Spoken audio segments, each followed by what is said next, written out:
नमस्कार दोस्तों, स्वागत है आपका हमारे YouTube चैनल फ्री एजुकेशन में। दोस्तों आज के इस वीडियो में हम रेलवे ग्रुप डी और एनटीपीसी के मॉडल पेपर नंबर 13 को हल करने वाले हैं। इससे पहले दोस्तों हम 12 मॉडल पेपर अपलोड कर चुके हैं, तो यदि आपने हमारे पुराने वीडियो नहीं देखे तो इनको भी देख सकते हैं। और दोस्तों ये जो मॉडल पेपर हैं इसको हमने रेलवे ग्रुप डी और एनटीपीसी के सिलेबस के अकॉर्डिंग डिज़ाइन किया है। इसमें हमने जनरल नॉलेज, जनरल साइंस और करंट अफेयर्स से रिलेटेड मोस्ट इंपॉर्टेंट 25 क्वेश्चन को सिलेक्ट किया है। और दोस्तों ये जो 25 क्वेश्चन हैं ये काफ़ी अच्छे लेवल के क्वेश्चन हैं, इंपॉर्टेंट क्वेश्चन हैं। ये जो क्वेश्चन हैं ये प्रीवियस कई एग्जाम में पूछे गए हैं और इन क्वेश्चन को हम बिल्कुल डिटेल में विथ एक्स्ट्रा फैक्ट के साथ में हल करेंगे ताकि आपको याद करने की या फिर रटने की ज़रूरत ना पड़े। तो चलिए शुरू कर लेते हैं। नंबर फर्स्ट क्वेश्चन है, किस प्रधानमंत्री के कार्यकाल में दल बदल विरोधी विधेयक पास हुआ था? तो देखिए दोस्तों, जितने भी क्वेश्चन इस वीडियो लेक्चर में लाया हूँ, यदि आपको किसी भी क्वेश्चन का आंसर पता है तो वीडियो को पॉज करके अपना आंसर लगाएं। इसके बाद मैं आंसर बताऊंगा और क्वेश्चन के रिलेशन में जितने भी एक्स्ट्रा फैक्ट बन सकते हैं सभी को समझाऊंगा। तो देखिए दोस्तों, दल बदल विरोधी विधेयक ये पास हुआ था प्रधानमंत्री राजीव गांधी के कार्यकाल में। तो इस क्वेश्चन का बी ऑप्शन सही हो जाएगा, ठीक है। और ये कब हुआ था पारित? तो देखिए दोस्तों 1985 में। कब? 1985 में एक संविधान संशोधन हुआ था, 52वां संविधान संशोधन, ठीक है। और 52वां संविधान संशोधन करके देश में दल बदल विरोधी कानून पारित किया गया था। और कौन सी अनुसूची जोड़ी गई थी? तो 10वीं अनुसूची जोड़ी गई थी, ठीक है। और देखो दोस्तों, हम बात करें यहाँ पर राजीव गांधी की, तो जो राजीव गांधी हैं ये देश के सबसे युवा प्रधानमंत्री बने थे, ठीक है। इनके पास एक रिकॉर्ड है कि ये देश के सबसे युवा प्रधानमंत्री बने थे, ठीक है। और देखो दोस्तों, जो दल बदल विरोधी विधेयक है या फिर कानून है, इसका उद्देश्य क्या है? तो इस कानून का मुख्य उद्देश्य जो है भारतीय राजनीति में जो दल बदल की कुप्रथा चल रही है इसको समाप्त करना जो है इसका प्रमुख उद्देश्य है, ठीक है। तो आपको याद रखना है, दल बदल विरोधी विधेयक जो है ये पास किया गया था 1985 में। और कौन सा संविधान संशोधन करके? 52वां संविधान संशोधन करके। और इसमें 10वीं अनुसूची जोड़ी गई थी। उस समय प्रधानमंत्री कौन थे? तो उस समय प्रधानमंत्री थे राजीव गांधी जी, ठीक है। तो सारी बातें आपको याद रखना है। चलिए नेक्स्ट क्वेश्चन देख लेते हैं। नंबर सेकंड क्वेश्चन है, प्रथम कार्यकारी प्रधानमंत्री कौन थे? तो देखो दोस्तों, प्रथम कार्यकारी प्रधानमंत्री थे गुलजारीलाल नंदा। कौन थे? गुलजारीलाल नंदा थे। तो इस क्वेश्चन का बी ऑप्शन सही हो जाएगा। देखो दोस्तों, जो गुलजारीलाल नंदा हैं इनको 2 बार कार्यवाहक प्रधानमंत्री बनने का अवसर मिला है। कितनी बार अवसर मिला है इनको? 2 बार अवसर मिला है। एक बार ये कार्यकारी प्रधानमंत्री बने थे 1964 में, ठीक है। JL नेहरू जो हमारे थे, जवाहरलाल नेहरू, इनकी मृत्यु हो गई थी। इसके बाद ये 1964 में कार्यकारी प्रधानमंत्री बने थे, ठीक है। और दूसरी बार ये कार्यकारी प्रधानमंत्री कब बने थे? तो दूसरी बार ये बने थे 1966 में, ठीक है। 1966 में लाल बहादुर शास्त्री की मृत्यु हो गई थी और उनकी मृत्यु के बाद ये कार्यकारी प्रधानमंत्री बने थे, ठीक है। तो क्वेश्चन इस प्रकार से भी पूछा जाता है कि ये कितनी बार बने थे? आपको कहना है कि 2 बार, ठीक है। पहली बार ये किसकी मृत्यु के बाद बने थे? तो आपको कहना है जवाहरलाल नेहरू की मृत्यु के बाद। और दूसरी बार ये लाल बहादुर शास्त्री की मृत्यु के बाद बने थे, ठीक है। तो कोई भी क्वेश्चन हो हमें डिटेल में पढ़ना है ताकि यदि जो एग्जामिनर है क्वेश्चन को घुमा के पूछ ले तब भी आपको क्वेश्चन गलत करके नहीं आना है, ठीक है। तो डिटेल में पढ़ते जाइए, आपको सारी चीज़ें क्लियर होती जाएंगी। नंबर थर्ड क्वेश्चन है, निम्न में से कौन सा राज्य काला चावल यानी कि ब्लैक राइस का सर्वाधिक उत्पादन करता है? तो देखो दोस्तों, जो काला चावल है इसका सबसे ज़्यादा उत्पादन कहाँ पर होता है? मणिपुर में होता है। तो इस क्वेश्चन का ए ऑप्शन सही हो जाएगा। और देखो दोस्तों, जो काला चावल है इसका स्थानीय नाम आपको याद रखना है, ठीक है। तो इसको चकहाऊ कहा जाता है, ठीक है। मणिपुर में इस चावल को चकहाऊ कहा जाता है। और देखो दोस्तों, जो काला चावल है इसको रिसेंटली ही GI टैग दिया गया है, ठीक है।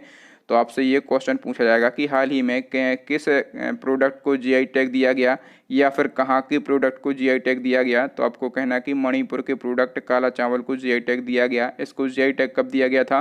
तो 30 अप्रैल, ठीक है। इसको जो है अप्रैल 2020 में GI टैग दिया गया था। तो ये भी आपको याद रखना है। तो ये क्वेश्चन जो है करंट अफेयर्स का भी है और GK का भी है। तो चलिए नेक्स्ट क्वेश्चन देख लेते हैं। नंबर 4 क्वेश्चन है, निम्न में से कौन भारत के पूर्वी तट पर स्थित एक कृत्रिम बंदरगाह है? तो देखिए दोस्तों, भारत के पूर्वी तट पर स्थित एक कृत्रिम बंदरगाह हमें बताना है। कौन सा है? वो है चेन्नई बंदरगाह। तो इस क्वेश्चन का सी ऑप्शन सही हो जाएगा। देखिए दोस्तों, जो चेन्नई बंदरगाह है ये भारत का सबसे पुराना कृत्रिम बंदरगाह है, ठीक है। ये भी हमें याद रखना है कि ये भारत का सबसे पुराना कृत्रिम बंदरगाह है। नेक्स्ट क्वेश्चन देख लेते हैं। नंबर 5 क्वेश्चन है भारतीय जनसंचार संस्थान, इसको शॉर्ट में IIMC कहा जाता है। तो IIMC के नए महानिदेशक कौन नियुक्त हुए हैं? तो देखिए दोस्तों करंट अफेयर्स का क्वेश्चन है और थोड़ा सा क्वेश्चन आपके लिए कठिन भी हो सकता है, तो आप आंसर भी लगाएं। तो देखिए दोस्तों जो IIMC है इसके नए महानिदेशक बने हैं संजय द्विवेदी। कौन बने हैं? संजय द्विवेदी बने हैं। तो इस क्वेश्चन का ए ऑप्शन सही हो जाएगा। और इनकी नियुक्ति कब की गई? तो इनकी नियुक्ति की गई जुलाई 2020 में। ठीक है, हाल ही में इनकी नियुक्ति की गई है, इसलिए ये क्वेश्चन और भी इम्पोर्टेंट है। ठीक है, और देखो दोस्तों यहाँ पर एक टर्म यूज हुआ है IIMC। ठीक है, इसका फुल फॉर्म क्या होता है? इसका फुल फॉर्म होता है Indian institute of mass communication. ठीक है, हिंदी में इसको क्या बोलते हैं? भारतीय जनसंचार संस्थान। ठीक है, हम बात करें इसकी स्थापना की, तो इसकी स्थापना कब हुई थी? तो इसकी स्थापना हुई थी 1965 में। ठीक है, और इसके नए महानिदेशक कौन बने हैं? तो संजय द्विवेदी बने हैं। ठीक है, अच्छा इसके चेयरमैन भी पूछ सकता है कि जो IIMC है इसके चेयरमैन कौन है? तो IIMC के चेयरमैन हैं अजय मित्तल। कौन है? अजय मित्तल जो है IIMC के चेयरमैन है। ठीक है, तो ये सारे फैक्ट आपको याद रखना है। नंबर 6 क्वेश्चन है लूसीफिर ग्रह किस ग्रह का दूसरा नाम है? तो देखिए दोस्तों ये क्वेश्चन जो है प्रीवियस ग्रुप डी के एग्जाम में पूछा गया था। तो देखिए जो लूसीफिर ग्रह जो है ये शुक्र का दूसरा नाम है। तो इस क्वेश्चन का सी ऑप्शन सही हो जाएगा। ठीक है, और ये क्वेश्चन और पूछा जाता है कि जो लूसीफिर शब्द है ये किस भाषा का शब्द है? तो ये जो शब्द है ये लेटिन भाषा का शब्द है। ठीक है, किस भाषा का है? ये लेटिन भाषा का शब्द है। और देखो दोस्तों जो शुक्र है इसको जो है भोर का तारा या फिर सांझ का तारा भी कहा जाता है। ठीक है, इसको भोर का तारा और सांझ का तारा कहा जाता है। ठीक है, ये भी आपको याद रखना है। नेक्स्ट क्वेश्चन है चंद्रमा के अध्ययन को यानी कि स्टडी ऑफ मून को क्या कहा जाता है? तो देखिए दोस्तों ये जो क्वेश्चन है यहाँ पर बहुत सारे स्टूडेंट कंफ्यूज होते हैं, तो आपको क्या करना है कि वीडियो को पॉज करके अपना आंसर लगाना है। आप कंफ्यूज होते हैं कि नहीं होते, मैं भी देखूं। तो चलिए लगा लिया आंसर। चलिए मैं आपको बता दूं जो चंद्रमा का अध्ययन है इसको कहा जाता है सेलेनोलॉजी। क्या कहा जाता है? सेलेनोलॉजी कहा जाता है। तो इस क्वेश्चन का ए ऑप्शन सही हो जाएगा। अब देखिए स्टूडेंट कहाँ पर कंफ्यूज होते हैं। स्टूडेंट यहाँ पर देखते हैं मूनोलॉजी। ठीक है, तो स्टूडेंट इस पर टिक कर देते हैं, इसको आंसर मार देते हैं, जबकि आपको कंफ्यूज नहीं होना है। जो चंद्रमा का अध्ययन है इसको कहा जाता है सेलेनोलॉजी। ठीक है, तो याद रखना है आपको। चलिए नेक्स्ट क्वेश्चन है भारत की रुई अन्य रुइयों से अधिक सफ़ेद है, यह विचार किसका था? तो देखो दोस्तों जो इस प्रकार के विचार होते हैं या फिर इस प्रकार के जो नारे या फिर कथन होते हैं ये किसने दिए? ये हमेशा पूछा जाता है। तो क्वेश्चन पूछा गया है कि भारत की रुई अन्य रुइयों से अधिक सफ़ेद है, ये जो विचार है ये मैगस्थनीज का था। किसका था? मैगस्थनीज का था। तो इस क्वेश्चन का बी ऑप्शन सही हो जाएगा। ठीक है, और मैगस्थनीज के बारे में आप लोग जानते होंगे कि ये जो है एक यूनानी राजदूत था। ठीक है, ये यूनानी राजदूत था और ये किसके दरबार में भारत आया था? तो ये चंद्रगुप्त मौर्य के दरबार में भारत आया था। ठीक है, ये चंद्रगुप्त मौर्य के दरबार में भारत आया था और इसकी एक बुक है ये हमेशा पूछी जाती है। जो मैगस्थनीज है इसकी बुक का क्या नाम है? इंडिका। ठीक है, इंडिका जो है ये मैगस्थनीज के द्वारा लिखी गई फेमस बुक है, तो इसको भी आप याद रखेंगे। नेक्स्ट क्वेश्चन है अनुच्छेद 78 में किसके दायित्वों का प्रावधान किया गया है? तो देखिए दोस्तों जो आर्टिकल 78 है इसमें जो है प्राइम मिनिस्टर यानी कि प्रधानमंत्री के दायित्वों का वर्णन किया गया है। तो इस क्वेश्चन का डी ऑप्शन सही हो जाएगा। देखिए जो आर्टिकल 78 है इसके अनुसार प्रधानमंत्री का यह कर्तव्य होगा कि वह संघ के प्रशासन और विधान से संबंधित समस्त जानकारियां राष्ट्रपति को दे। नंबर 10 क्वेश्चन है आर्थिक रूप से भारत के सबसे महत्वपूर्ण वन हैं। तो दोस्तों ये काफ़ी अच्छा क्वेश्चन है। हमें बताना कि आर्थिक रूप से भारत के सबसे महत्वपूर्ण वन कौन से हैं? तो वो हैं उष्णकटिबंधीय पर्णपाती वन। तो इस क्वेश्चन का डी ऑप्शन सही हो जाएगा। देखिए दोस्तों इन वनों में जो सागवान के वृक्ष हैं वो भी पाए जाते हैं। ठीक है, क्यों महत्वपूर्ण है आर्थिक रूप से मैं आपको वो बता रहा हूँ। इसमें जो है सागवान के वृक्ष पाए जाते हैं, इसमें जो है साल के वृक्ष पाए जाते हैं, इसमें शीशम के वृक्ष होते हैं, चंदन के वृक्ष होते हैं, तेंदू के वृक्ष होते हैं, जो पलास है आदि जो बेहद कीमती पेड़ हैं वो यहाँ पर पाए जाते हैं। ठीक है, इसलिए ये वन जो हैं भारत की इकोनॉमी को ग्रोथ करने में हेल्प करते हैं। इसलिए हम बोलते हैं कि आर्थिक रूप से भारत के सबसे महत्वपूर्ण वन कौन से हैं? तो उष्णकटिबंधीय पर्णपाती वन हैं। ठीक है, समझ गए ना आप? चलिए आगे बढ़ते हैं। नेक्स्ट क्वेश्चन है किस पंचवर्षीय योजना में 20 सूत्री कार्यक्रम यानी कि 20 पॉइंट प्रोग्राम की शुरुआत की गई थी? तो ये क्वेश्चन जो है कई बार रिपीट होता है। तो देखिए दोस्तों 20 सूत्री कार्यक्रम की जो शुरुआत की गई थी ये की गई थी 5वीं पंचवर्षीय योजना में। तो इस क्वेश्चन का सी ऑप्शन सही हो जाएगा। जो 5वीं पंचवर्षीय योजना है इसका कार्यकाल कब से कब तक रहा, यानी कि ये योजना जो है कब से कब तक चली थी, तो ये 1974 से लेकर 1979 तक चली थी। ठीक है। और ये जो 20 सूत्री कार्यक्रम है, इसका मुख्य उद्देश्य जो है पिछड़े एवं निर्धन व्यक्तियों के जीवन स्तर में सुधार करना था। ठीक है। तो केवल आपसे यही पूछा जाता है कि ये जो 20 सूत्री कार्यक्रम है ये कब लॉन्च किया गया था, तो ये 5वीं पंचवर्षीय योजना के दौरान लॉन्च किया गया था, आपको याद रखना है। नंबर 12 क्वेश्चन है, इंडोनेशिया देश में किस नाम से एक इंस्टीट्यूट को देश की पहली हिंदू यूनिवर्सिटी में बदल दिया गया है। तो देखो दोस्तों, एक इंडोनेशिया में इंस्टीट्यूट है, उसको जो है इंडोनेशिया की पहली हिंदू यूनिवर्सिटी के रूप में बदल दिया गया है। तो उसका नाम क्या रखा गया है, उसका नाम रखा गया है सुप्रीम विश्वविद्यालय। ठीक है। सुप्रीम यूनिवर्सिटी जो है उसका नाम रखा गया है। और ये जो सुप्रीम यूनिवर्सिटी है ये इंडोनेशिया की पहली हिंदू यूनिवर्सिटी होगी। ठीक है। तो इसको आप याद रखेंगे। चलिए नेक्स्ट क्वेश्चन देख लेते हैं। नंबर 13 क्वेश्चन है, अंतर्राष्ट्रीय नशा निरोधक दिवस कब मनाया जाता है। तो अंतर्राष्ट्रीय नशा निरोधक दिवस जो है ये मनाया जाता है 26 जून को। कब मनाया जाता है, 26 जून को मनाया जाता है। बी ऑप्शन सही हो जाएगा। चलिए नेक्स्ट क्वेश्चन है, किस संविधान संशोधन के तहत किसी राज्यपाल को एक से अधिक राज्यों के लिए भी नियुक्त किया जा सकता है। तो देखिए दोस्तों, आप लोगों ने भी देखा होगा कई बार जीके में 2 राज्यों का एक ही राज्यपाल पढ़ा होगा, ऐसी कंडीशन बन जाती है। तो जो एक राज्यपाल है इसको 2 राज्यों के लिए नियुक्त किया जा सकता है। ठीक है। जैसे हम मान के चलते हैं कि उत्तर प्रदेश के कोई राज्यपाल हैं और यहाँ पर मध्य प्रदेश राज्य में जो है मध्य प्रदेश राज्य के जो राज्यपाल हैं ये या तो अवकाश पर चले गए हैं या फिर बीमार हो गए हैं या फिर इनका देहांत हो गया है। तो उत्तर प्रदेश के राज्यपाल को ही जो है मध्य प्रदेश का राज्यपाल नियुक्त कर दिया जाता है। ठीक है। तो ये जो राज्यपाल हैं ये 2 राज्यों के राज्यपाल बन जाते हैं।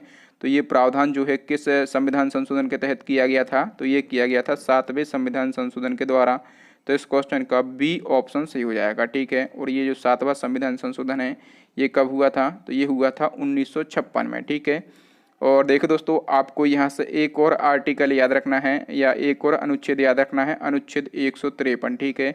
इसके अनुसार क्या है, तो इसके अनुसार जो है प्रत्येक राज्य का एक राज्यपाल होगा। ठीक है। अनुच्छेद 153 में लिखा गया है प्रत्येक राज्य के लिए एक राज्यपाल होगा। ये अनुच्छेद भी आपको याद रखना है। चलिए आगे बढ़ते हैं। नेक्स्ट क्वेश्चन देख लेते हैं इसी क्रम में। क्वेश्चन कह रहा है कि जम्मू कश्मीर में सदर ए रियासत का पद नाम बदल कर कब राज्यपाल कर दिया गया। तो जम्मू कश्मीर में जो राज्यपाल का पद था उसका नाम क्या था, सदर ए रियासत। ठीक है। फिर इसका नाम बदलकर जो है राज्यपाल कर दिया गया। तो ये क्वेश्चन पूछा जाता है कि ये नाम कब बदला गया था, तो ये नाम बदला गया था 1965 में। तो इस क्वेश्चन का डी ऑप्शन सही हो जाएगा। चलिए नेक्स्ट क्वेश्चन देख लेते हैं। नंबर 16 क्वेश्चन है, निम्न में से किस मिट्टी में एयर स्पेस यानी कि वायु स्थान होता है और शिथिल रूप से भरा होता है। तो किस मिट्टी में होता है, तो जो रेतीली मिट्टी होती है इसमें एयर स्पेस होता है। तो इस क्वेश्चन का ए ऑप्शन सही हो जाएगा। और देखो दोस्तों, ये जो रेतीली मिट्टी है ये सबसे ज़्यादा किस राज्य में पाई जाती है, ये क्वेश्चन भी पूछा जाता है। तो जो रेतीली मिट्टी है ये सबसे ज़्यादा राजस्थान में पाई जाती है। कहाँ पर पाई जाती है, राजस्थान में पाई जाती है। तो चलिए नेक्स्ट क्वेश्चन देख लेते हैं इसी क्रम में। नेक्स्ट क्वेश्चन है, लाल मिट्टी का रंग किसके कारण लाल होता है। तो लाल मिट्टी का रंग लाल होता है किसके कारण, लोहा के कारण। ठीक है। लोहा या फिर लोहा को हम क्या कहते हैं, तो लोहा को हम आयरन भी बोलते हैं। ठीक है। तो लोहा के कारण जो लाल मिट्टी है इसका रंग लाल होता है। नेक्स्ट क्वेश्चन देख लेते हैं। नंबर 18 क्वेश्चन है, किस मिट्टी में सर्वाधिक जल धारण क्षमता होती है। ये क्वेश्चन भी पूछा जाता है। तो देखो दोस्तों, जो चिकनी मिट्टी है, जो चिकनी मिट्टी है इसमें जल धारण की क्षमता सबसे ज़्यादा होती है। ठीक है दोस्तों, बार बार मैं मिट्टी से क्वेश्चन 2-3 लाया हूँ इस वीडियो में। तो जो मिट्टी है इसके अध्ययन को क्या कहा जाता है, तो मिट्टी के अध्ययन को कहा जाता है पेडोलॉजी। ठीक है। पेडोलॉजी जो है ये मिट्टी के अध्ययन को कहा जाता है, ये भी आपको याद रखना है। नेक्स्ट क्वेश्चन है, विश्व के सबसे तेज टॉप 500 सुपर कंप्यूटर की लिस्ट में कौन सा देश शीर्ष पर रहा है। तो देखिए दोस्तों, विश्व के सबसे तेज टॉप 500 सुपर कंप्यूटर की लिस्ट में जो जापान है ये शीर्ष पर रहा है। तो इस क्वेश्चन का ए ऑप्शन सही हो जाएगा। और देखिए दोस्तों, ये जो टॉप 500 सुपर कंप्यूटर की लिस्ट है, यदि आपसे पूछा जाए कि इस लिस्ट में कौन सा सुपर कंप्यूटर टॉप पर रहा है। ठीक है। अभी तो पूछ लिया कि जो 500 सुपर कंप्यूटर हैं इसकी लिस्ट में जो है सबसे शीर्ष पर रहा है जापान, लेकिन इन 500 सुपर कंप्यूटर की लिस्ट में पूछ ले कि सबसे टॉप पर कौन सा सुपर कंप्यूटर रहा है, तो उसका नाम आपको पता होना चाहिए। उस सुपर कंप्यूटर का नाम है फुगाकू। क्या नाम है, फुगाकू जो है उस सुपर कंप्यूटर का नाम है। ठीक है। और ये जो फुगाकू सुपर कंप्यूटर है ये किस देश का है, ठीक है, ये क्वेश्चन भी बनेगा। तो ये जो फुगाकू सुपर कंप्यूटर है ये जापान देश का ही है, ठीक है। तो इस प्रकार से आपको याद रखने में आसानी होगी। तो चलिए नेक्स्ट क्वेश्चन देख लेते हैं। नंबर 20 क्वेश्चन है, मेरबेन का तेल किसे कहा जाता है। तो देखो दोस्तों, मेरबेन का तेल कहा जाता है नाइट्रोबेंजीन को। साइंस का इंपॉर्टेंट क्वेश्चन है, किसको कहा जाता है, नाइट्रोबेंजीन को कहा जाता है। तो इस क्वेश्चन का बी ऑप्शन सही हो जाएगा। और देखो दोस्तों, जो नाइट्रोबेंजीन है इसका रासायनिक सूत्र भी आपसे पूछा जाएगा। तो इसका रासायनिक सूत्र होता है C6H5NO2, ठीक है। और देखो दोस्तों, यहाँ पर बात हुई है मेरबेन की तेल की, तो इसका यूज़ कहाँ पर होता है। तो देखो दोस्तों, इसका यूज़ होता है जो परफ्यूम इंडस्ट्री होती है, ठीक है, परफ्यूम इंडस्ट्री में जो है इसका यूज़ किया जाता है। तो चलिए नेक्स्ट क्वेश्चन देख लेते हैं। नंबर 21 क्वेश्चन है, सचिव रवीश कुमार को किस देश में भारत का नया राजदूत नियुक्त किया गया है। तो देखिए दोस्तों, जो रवीश कुमार हैं इनको जो है फिनलैंड देश में, कहाँ पर, फिनलैंड देश में भारत का नया राजदूत नियुक्त किया गया है। तो इस क्वेश्चन का डी ऑप्शन सही हो जाएगा। जो रवीश कुमार हैं ये 1995, ठीक है, ये 1995 बैच के IFS अधिकारी, कौन है, IFS अधिकारी हैं। और ये जो है विदेश मंत्रालय में सचिव भी रह चुके हैं, ठीक है, इसीलिए सचिव शब्द लिखा है। ये विदेश मंत्रालय में सचिव भी रह चुके हैं। और देखो दोस्तों, यहाँ पर फिनलैंड की बात हुई है, तो फिनलैंड की राजधानी क्या है, जो हेलसिंकी है, ये फिनलैंड देश की राजधानी है। और यहाँ की करेंसी क्या है, तो यूरो जो है ये फिनलैंड देश की करेंसी है। नेक्स्ट क्वेश्चन है, निम्नलिखित में से किसे भूमध्य सागर की कुंजी कहा जाता है। तो दोस्तों, भूमध्य सागर की कुंजी किसको कहा जाता है, जिब्राल्टर जल संधि को कहा जाता है। तो इस क्वेश्चन का बी ऑप्शन सही हो जाएगा। देखिए दोस्तों, जल संधि क्या होता है, तो देखिए पानी के ऐसे सकरे रास्ते जो दो बड़े जल के समूहों को जोड़ता है उसे क्या कहा जाता है, उसे जल संधि या फिर जल डमरू मध्य कहा जाता है, ठीक है। तो जो जिब्राल्टर जल संधि है ये किस किस को जोड़ती है, तो ये भूमध्य सागर, ये किस किस को जोड़ती है, ये जुड़ती है भूमध्य सागर और अटलांटिक महासागर, ठीक है। ये फैक्ट भी आपको याद रखना है, ये भूमध्य सागर और अटलांटिक महासागर को जोड़ती है। नेक्स्ट क्वेश्चन है, निम्न में से किस देश में 2 राष्ट्रपति होते हैं। तो दोस्तों, ये क्वेश्चन भी प्रीवियस ग्रुप डी के एग्जाम में पूछा गया था, तो आप लोग इसका आंसर लगाएं। तो देखो दोस्तों, 2 राष्ट्रपति होते हैं सान मरीनो देश में। किस देश में, सान मरीनो देश में 2 राष्ट्रपति होते हैं। तो इस क्वेश्चन का बी ऑप्शन सही हो जाएगा। देखो दोस्तों, ये जो सान मरीनो देश है ये यूरोप महाद्वीप का एक देश है, ठीक है, यूरोप महाद्वीप का एक देश है। और इसकी राजधानी क्या है, तो सान मरीनो जो है यही इसकी राजधानी है। और इसकी करेंसी क्या है, तो यूरो जो है इस देश की करेंसी है, ठीक है, याद रखना है आपको इस देश का नाम। नंबर 24 क्वेश्चन है, प्रोटीन की कमी के कारण निम्न में से कौन सी बीमारी होती है। तो देखो दोस्तों, इन 4 में से हमें बताना है कि कौन सी ऐसी बीमारी है जो कि प्रोटीन की कमी के कारण होती है। तो देखो दोस्तों, जो क्वाशीयोरकोर है, ठीक है, जो क्वाशीयोरकोर है ये जो बीमारी है ये प्रोटीन की कमी के कारण होती है। एक्चुअल में बच्चों के आहार में प्रोटीन की कमी से होने वाली ये बीमारी है, ठीक है, तो आपको याद रखना है। बाकी जो गवाइटर है ये किसकी कमी के कारण होता है, गवाइटर, या फिर इसको क्या कहा जाता है, तो इस बीमारी को घेंगा कहा जाता है, ठीक है। अब आप लोग बता पाएंगे, ये जो घेंगा है ये आयोडीन की कमी के कारण होता है, ठीक है। बाकी यहाँ पर लिखा है एनीमिया, तो जो एनीमिया है ये विटामिन B12 की कमी से होता है, ठीक है, जो एनीमिया है ये विटामिन B12 की कमी से होता है। और बाकी जो यहाँ पर लिखा है ब्राइकाइटिस, ये किसकी कमी से होता है, तो ये वायरस के संक्रमण से होने वाली बीमारी है, ठीक है। इसमें क्या होता है, तो इसमें जो है सांस लेने में प्रॉब्लम होने लगती है, ठीक है। तो ये सारी बीमारियां आपको लगभग कुछ फैक्ट याद रखना है जो मैंने आपको बताए हैं। नेक्स्ट क्वेश्चन है, कम तापमान को मापने वाले यंत्र को क्या कहा जाता है। तो देखो दोस्तों, कम तापमान यानी कि लो टेम्परेचर को मापने वाले यंत्र को कहा जाता है क्रायोमीटर। क्या कहा जाता है, क्रायोमीटर कहा जाता है। तो इस क्वेश्चन का ए ऑप्शन सही हो जाएगा। देखिए दोस्तों, ये जो क्रायोमीटर यंत्र है इसकी सहायता से जो है -1000 केल्विन, कितना, -1000 केल्विन तक तापमान को माप सकते हैं, ठीक है। और यहाँ से एक और क्वेश्चन पूछा जाता है कि हाई टेम्परेचर को मापने के लिए किस यंत्र का यूज़ किया जाता है। तो हाई टेम्परेचर को मापने के लिए जो है पायरोमीटर का यूज़ किया जाता है, ठीक है। लो टेम्परेचर को यदि मापेंगे तो क्रायोमीटर का यूज़ करेंगे, और हाई टेम्परेचर को मापेंगे तो पायरोमीटर का यूज़ करेंगे। दोनों फैक्ट इंपॉर्टेंट हैं, दोनों को आप याद रखेंगे। तो दोस्तों, आज के लिए इतना ही। अब नेक्स्ट एंड लास्ट क्वेश्चन है आपके लिए, चैलेंजिंग क्वेश्चन है, इसका आंसर आपको कमेंट करके बताना है केंद्रीय मानव संसाधन विकास मंत्रालय, इसको शॉर्ट में जो है MHRD भी कहा जाता है। तो इसका नाम बदलकर क्या कर दिया गया है? करंट अफेयर्स का क्वेश्चन है, इंपॉर्टेंट क्वेश्चन है और इस क्वेश्चन से आपको 2 फैक्ट बताना है। एक तो जो MHRD है इसका नाम बदलकर क्या कर दिया गया है, और दूसरा जो है MHRD, ठीक है, इसके वर्तमान में मंत्री कौन है, ये आपको कमेंट करके बताना है। तो थैंक यू दोस्तों, वीडियो देखने के लिए बहुत बहुत धन्यवाद। आपको वीडियो कैसा लगा ईमानदारी से हमें कमेंट करके ज़रूर बताएं, और यदि आपको वीडियो अच्छा लगा हो तो प्लीज़ वीडियो को लाइक करें और अपने दोस्तों के साथ उस वीडियो को शेयर करें। अपने भाई बहन दोस्तों यारों में, आपके मोबाइल में जो व्हाट्सअप है उस व्हाट्सअप में जितने भी स्टडी से रिलेटेड ग्रुप हों सभी ग्रुप में ये वीडियो सेंड कर दीजिए, क्योंकि इसी प्रकार के मैं वीडियो आपके लिए लगातार लाता रहूँगा। और दोस्तों आपको क्या करना है कि हमारी फैमिली जो है इसको बढ़ाना है, इसके मेंबर जो है इसको बढ़ाना है, हमारी फैमिली को और ज़्यादा ग्रोथ करना है। तो आप हमारे चैनल को सब्सक्राइब कर लीजिए, साथ में दबा लीजिए बेल आइकन, ताकि जब भी मैं कोई नया वीडियो डालूं तो उसका नोटिफिकेशन आपको मिल जाए।